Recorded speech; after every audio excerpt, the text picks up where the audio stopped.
Oi gente, tudo bem? Sejam muito bem-vindos a mais um vídeo, e dessa vez vamos mergulhar de cabeça nos tipos de dados constantes e variáveis.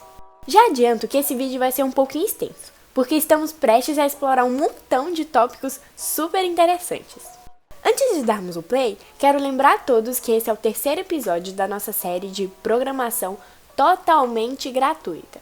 Se você está chegando aqui meio perdido, recomendo dar uma olhada na primeira aula e conferir a playlist completa de Introdução à Programação.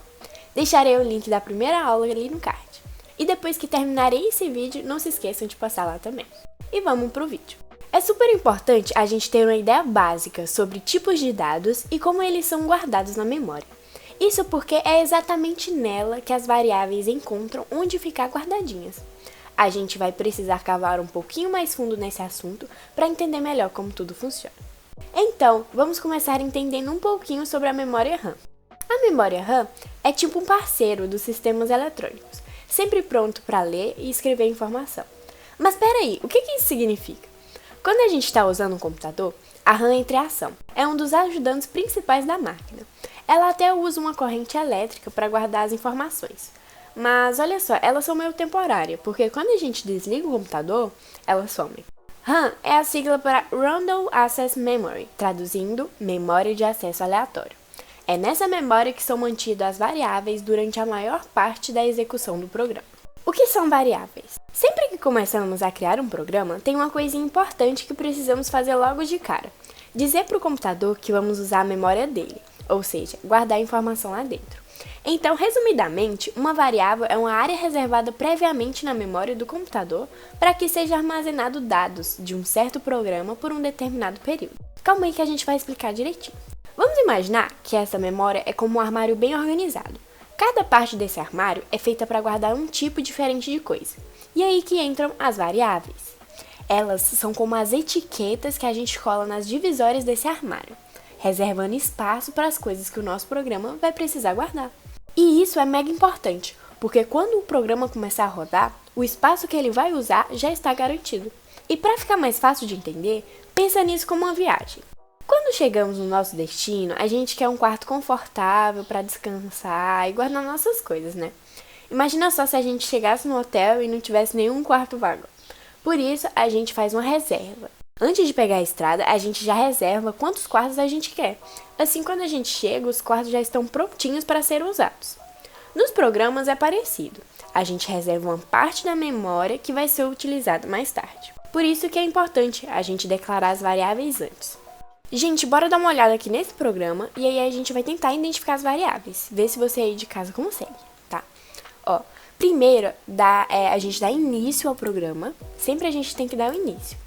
Nessa parte aqui desse programa, a gente ainda não inicializou as variáveis, né? Porém, a gente vai mostrar como que inicia elas, como que declara, qual o tipo dela depois, tá? Aqui a gente começa. Início. Recebe a primeira nota do aluno, que vai ser a nota que a pessoa vai colocar lá. Recebe a segunda nota do aluno, vai ser outra nota. Soma é igual à primeira nota mais a segunda nota. Somou as duas. Média é igual à soma. A soma dessas notas dividida por 2. Se a média for maior ou igual a 7, apresentar ao aluno a média e informar que ele foi aprovado. Se a média for menor que 7, apresentar ao aluno a média e informar que ele foi reprovado. Aliás, gente, tem um detalhe. Aqui, nesse programa, tá falando que se a média for maior ou igual a 7. Beleza, aí acontece essa parte aqui de baixo. Porém, aqui daria pra gente usar o se não, que foi um assunto abordado, acho que na primeira aula que eu falei dele. Ou seja, se a média for maior ou igual a 7, acontece isso. E aqui daria pra gente usar o se não. Se não, ou seja, se a média for menor que 7, apresentar a média e informar que ele foi reprovado. Entendeu? É nessas situações aqui que a gente usa o se não. Mas enfim, fim do programa. Percebe-se bem que foi justamente o que eu disse, né? Os dados estão armazenados nas gavetas, ou seja, essas variáveis aqui. Primeira, segunda, porque, por exemplo, a pessoa dá a nota da primeira nota. Então, tá armazenado ali a nota, por exemplo, tirou 8. Tá armazenado na palavra, na variável primeira. Ou seja, as variáveis a gente vai ver lá agora. Bora ver se você identificou tudo certinho, né? Então, nesse contexto, as variáveis foram: primeira, serve para receber e armazenar a primeira nota do aluno, ou seja, a pessoa vai colocar lá a primeira nota. Segunda, recebe e armazena a segunda nota do aluno, vai colocar a segunda nota. Soma, recebe o valor da soma entre a primeira e a segunda. E a média, recebe e armazena o valor da soma dividido por 2. Lembrando, gente, que essas variáveis é você quem cria, né? Então, aquilo foi somente um exemplo. Por exemplo, ao invés de você colocar a palavra primeira, você pode colocar só número 1, entendeu? NUM1, NUM1, NUM2, número 2, número 1, entendeu? Então, a variável é você quem cria, né? A gente colocou primeira, segunda, soma e média como variável para ficar mais fácil, né? Para vocês interpretarem. Vendo isso, gente, percebemos que a variável não é muito difícil de se identificar. Na realidade, a gente já estava usando elas o tempo todo, só que a gente nem notava, né? No entanto, a partir de agora, isso não vai acontecer, né? Já que sabemos o que elas são e para que servem. Portanto, daqui em diante, passaremos a declará-las em todos os programas. Declarando variáveis. Agora que a gente sabe que o computador reserva um espacinho na memória só para o nosso programa, tem um negócio bem importante que é botar as variáveis logo no comecinho. Declarar variável é tipo dar um alô pro computador, falando que elas existem. A gente faz isso logo no início do programa. Tem umas linguagens de programação onde não precisa fazer isso e nem é obrigatório, mas tem outras que são bem famosas onde é preciso. Mais pra frente a gente vai usar esses programas como o Portugal, né, que é um dos principais para começar na programação. E aí a gente vai olhar essas linguagens uma por uma e ver como que elas lidam com essas variáveis, né? Agora bora olhar esse esquema aqui.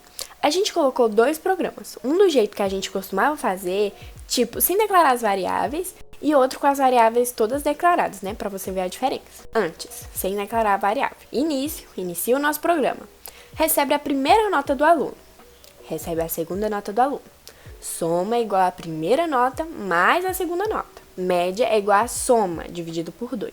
Se a média for maior ou igual a 7, apresentar o aluno na média. Informar que ele foi aprovado. E aqui, novamente, daria para usar o se não, né? Se não, apresentar o aluno na média. Informar que ele foi reprovado. Mas tudo bem. Se a média for menor que 7, apresentar o aluno na média e informar que ele foi reprovado. Fim do nosso programa. E agora, o jeito com a declaração de variável. Primeiro, a gente inicializa, no começo, variáveis. Primeira, segunda, soma e média. Aí a gente continua o nosso programa exatamente do mesmo jeito que a gente colocou antes. Daí a gente inicializa o nosso programa, início. Vai acontecer as mesmas coisas, só que a diferença dos 2 programas é que a gente inicializou a variável corretamente, tá? E aí o programa vai ser a mesma coisa, tá? Então, se vocês quiserem, pode dar um pause e ver que é a mesma coisa. A diferença é que a gente inicializou, ou seja, a gente acrescentou as variáveis primeiro. Simples, né? Então, vamos continuar e dar uma olhada nos tipos de variáveis que existem, que é muito importante. Conhecendo os tipos das variáveis. Vimos bastante sobre as variáveis, mas ainda há algo que precisamos aprender sobre elas. Antes de declarar, reservando assim o espaço na memória do computador, precisamos também definir qual o tipo de informação que ela vai armazenar. Ué, Júlia, como assim tipo de informação? Pois é, a gente tem um tipo de informação, porque, por exemplo, se a gente quiser armazenar número, é diferente de letra, é diferente de uma letra só para um texto, né? Então, basicamente, as variáveis podem ser dessas formas, olha. Caractere. O valor armazenado é um caractere, ou seja, apenas uma única letra. Por exemplo, um A ou só um B, entendeu? E assim, você pode ver que não faz muito sentido só, tipo, ter uma variável com um caractere só, mas depois a gente vai entender o porquê que elas são usadas. String, que é texto, ou cadeia. A cadeia, essa parte de cadeia, é a mesma coisa do string, só que o cadeia a gente usa no Portugal, tá? Então, uma variável desse tipo é utilizada para armazenar texto, que é um conjunto de caracteres. Isso quer dizer que, se a gente fosse armazenar um nome de alguém, por exemplo, a gente usa essa opção. Então, a gente coloca lá, insira o seu nome. Aí, a variável nome teria que ser do tipo cadeia para a pessoa colocar o nome dela, beleza? Número inteiro. Como o próprio nome já diz, é utilizada para armazenar números inteiros, ou seja, sem dígito depois da vírgula. Por exemplo, em um jogo de futebol, temos 11 jogadores. Nesse caso, a gente vai declarar a variável como do tipo inteiro, porque não pode ter 11,2 pessoas, né? Número em ponto flutuante ou real. Lembrando que eles são a mesma coisa, mas o real a gente vai usar no Portugal, ferramenta que a gente vai utilizar daqui a um tempo. Ele também armazena números, mas neste caso o número também é quebrado, ou seja, aqueles que contêm um dígito depois da vírgula. Exemplo disso é quando a gente vai pesar, e aí aparece o nosso peso, exemplo, 77,8, né? Se a gente colocasse esse peso no número inteiro, ele iria simplesmente arredondar, porque lá não pode vírgula. E para usar a vírgula, vai precisar do número real. Booleano é um tipo simples, em que se encontram dois valores, um verdadeiro e um falso. Ele é utilizado onde há uma resposta, que pode ser verdadeira, sim, ou falsa, não. Estes são os tipos mais utilizados. Com eles você pode fazer praticamente tudo, né? Mas existem outros que vai variar de acordo com o que você precisa, né? Agora a gente vai ver quais seriam os tipos de variáveis aplicados naquele programa, sabe? O do início, das notas do aluno. A gente vai ver qual seria o tipo de cada um, né? Se seria inteiro, real, booleano, enfim. A gente primeiro inicia as variáveis, primeira, segunda, soma, média. Inicia o programa.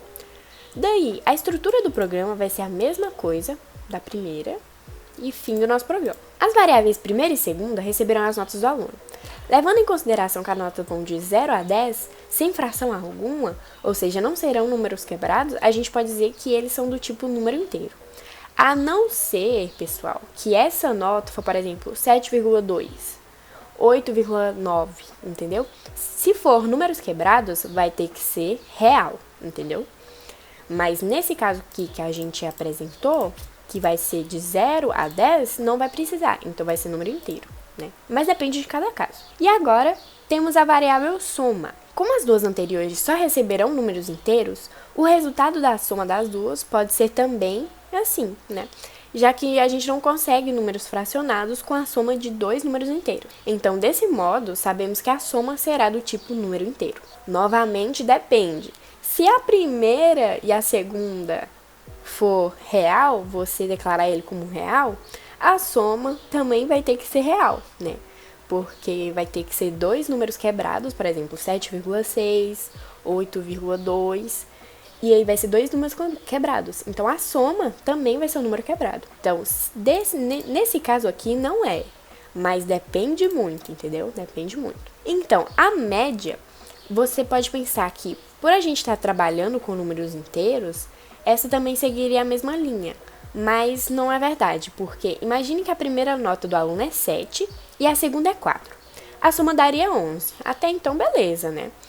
Porém, se a média é a soma dividido por 2, nesse caso, temos 11, que dividido por 2 é 5,5, que é um número fracionado. Então, com isso, a gente sabe que a variável média deveria ser do tipo número em ponto flutuante ou real. Então, gente, ficou um pouco assim confuso de entender, porque depende muito do contexto, né, que a gente vai usar as variáveis. Então, mas quando a gente começar a utilizar as ferramentas, tudo vai ficar mais fácil, mais claro, enfim. E também qualquer dúvida que vocês tiverem sobre esse assunto, pode estar deixando nos comentários que eu vou estar respondendo, tá, gente? Depois disso tudo, o nosso programa fica dessa maneira. Variável. Primeira do tipo inteiro, segunda do tipo inteiro, lembrando que pode variar, pode ser real as duas, tá? Soma do tipo inteiro e média do tipo número em ponto flutuante ou real. Início.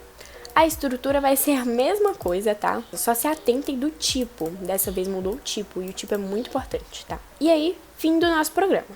Tá, Júlia, mas e as constantes? O que ela é, né? Que falou sobre variável, do tipo dela, como que declara, mas o que é a constante? E a constante a grosso modo, constante nada mais é do que uma variável que não varia. Calma aí que eu vou explicar. Constante é um tipo de variável que mantém o seu valor ou conteúdo fixo ao longo de todo o nosso programa, sem variação nenhuma.